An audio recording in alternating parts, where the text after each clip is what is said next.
आपल्या भक्ती या कार्यक्रमात घेतोय आपण एक छोटीशी विश्रांती.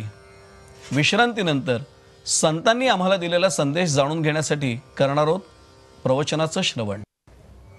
ओम नमो जियाद्य वेद प्रतिपाद्य जय जय स्वसंवेद्य आत्मरूप देवा तूची गणेशु सकलार्थमती प्रकाशु म्हणे निवृत्तिदासु अवधारी जोजी अकार चरण युगल उकार उदर विशाल मकार महामंडल मस्तकाकारे हे तिन्ही एकवटले जेथ शब्द ब्रह्म कवळले ते मिया श्री गुरुकृपा नमिले आदि बीज आता अभिनव वाग्विलासिनी जे चातुर्यार्थ कला कामिनी ते शारदा विश्वमोहिनी नमिली मिया.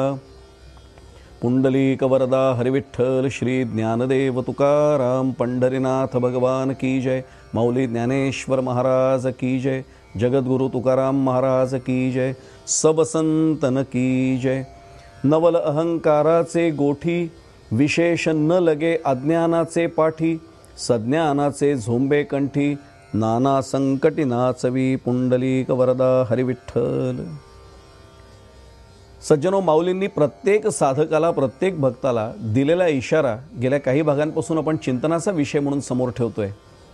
अध्यात्मात प्रगती करावी असं वाटत असेल तर अहंकारापासून दूर जाणं आवश्यक आहे. हे मागील भागात आपण चिंतन पाहिलं.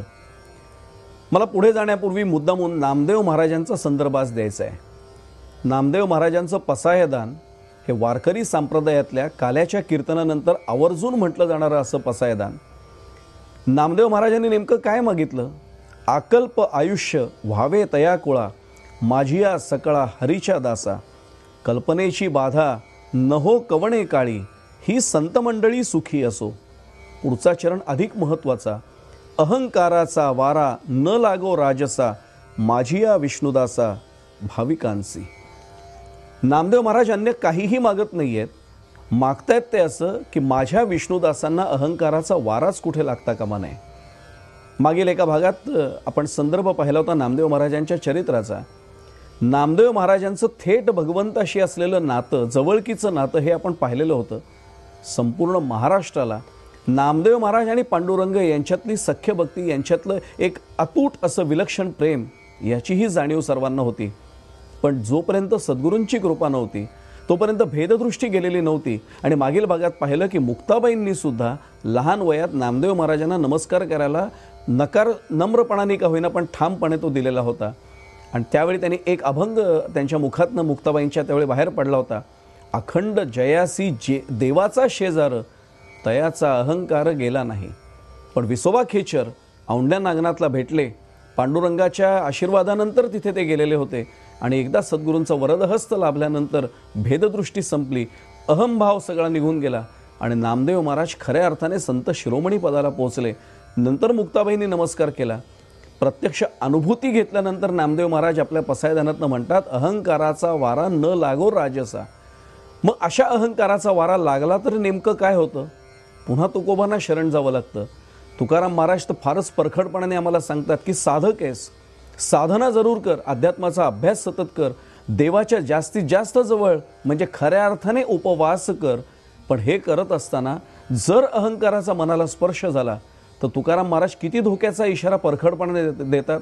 तुकोबांचा चरण सर्वांना निश्चितपणाने माहिती असेल. अध्यात्म क्षेत्रातल्या प्रत्येकाने मनावर कोरावा अशा स्वरूपाचा हा त्यांच्या चरणाचा भाग. तुकोबाराय म्हणतात, तुका म्हणे नरकी घाली अभिमान जरी होय ज्ञान गर्व ताठा. याचा अर्थ इतका परखडपणाने तुकोबा इशारा देतात की माझ्या मनाला जर ज्ञान झाले अशी कुठेतरी जाणीव झाली, मला उगाचच काहीतरी गर्व झाला की अरे माझ्या इतकं ज्ञानी आता कोणी नाही आहे, आणि त्या गर्वामुळे माझी मान जर ताठ झाली आणि त्या ज्ञानाचाच जर ताठा माझ्या मनामध्ये निर्माण झाला, तुकाराम महाराज सांगतात बाकी कुठेही तुझं स्थान नाही, देवाच्या दरबारात तर तुला स्थानच नाही, देवाच्या चरणाशी स्थान नाही आहे, तुला फक्त एकच होईल. तुका म्हणे नरकी घाली अभिमान, नरकातच तुला जागा मिळेल एवढा परखड इशारा तुकोबा या निमित्ताने आम्हाला देतात. नाथ महाराज अशा स्वरूपाचा इशारा आम्हाला देतात. नाना संकटांमध्ये ज्यावेळी माऊली सांगतात नाचवी, नेमकं नाथ महाराज काय म्हणलेत? नाथ महाराज आम्हाला असं सांगतात की तिळभरी राखोनी अभिमान, जरी मजसी रिघसी शरण, तरी माझी प्राप्ती नव्हे जाण, विघ्न सर्व प्राप्तीसी. तिळमात्र जरी अहंकार घेऊन भक्त देवाच्या दरबारात उभा राहिला, खूप काही वाचन त्यांनी केलेलं असेल, कदाचित भागवत संपूर्ण मुखोद्गत असेल, चारी वेद मुखोद्गत असतील, पण तिळमात्र अहंकार जर त्या ज्ञानाचा कुठे झाला, भगवंत इशारा आम्हाला भक्ताला देतात आणि ते नाथ महाराजांच्या मुखातनं देतात की माझी प्राप्ती होणार तर नाहीच, पण सगळ्या प्राप्तीमध्ये विघ्नच निश्चितपणाने येईल.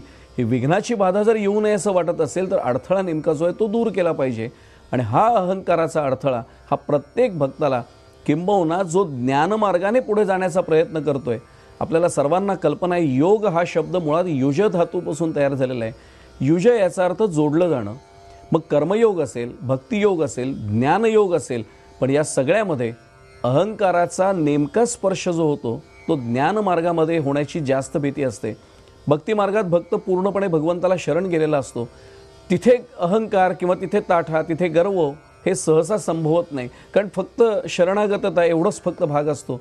पण ज्ञानमार्गाचा अवलंब करणारा जो योगी असतो, असा जो साधक असतो, त्याला 4 ग्रंथ मुखोद्गत झाल्यानंतर असं वाटायला लागतं की मला आता सगळंच भगवंताबद्दलचं समजलं. आणि मग अशा परिस्थितीमध्ये नेमका जर त्याच्या मनामध्ये कुठेतरी अहंकार डोकावला तर तो घातक ठरू शकतो. अशा बाबतीत नेमकं पुढे काय करावं याचं चिंतनही आपण करणार आहोत, पण ते पुढील भागात चिंतन करूया. आज या ठिकाणीच वाणीला पूर्णविराम देतोय. कृष्णाय वासुदेवाय हरये परमात्मने प्रणतः क्लेशनाशाय गोविंदाय नमो नमः. पुंडलीक वरदा हरिविठ्ठल.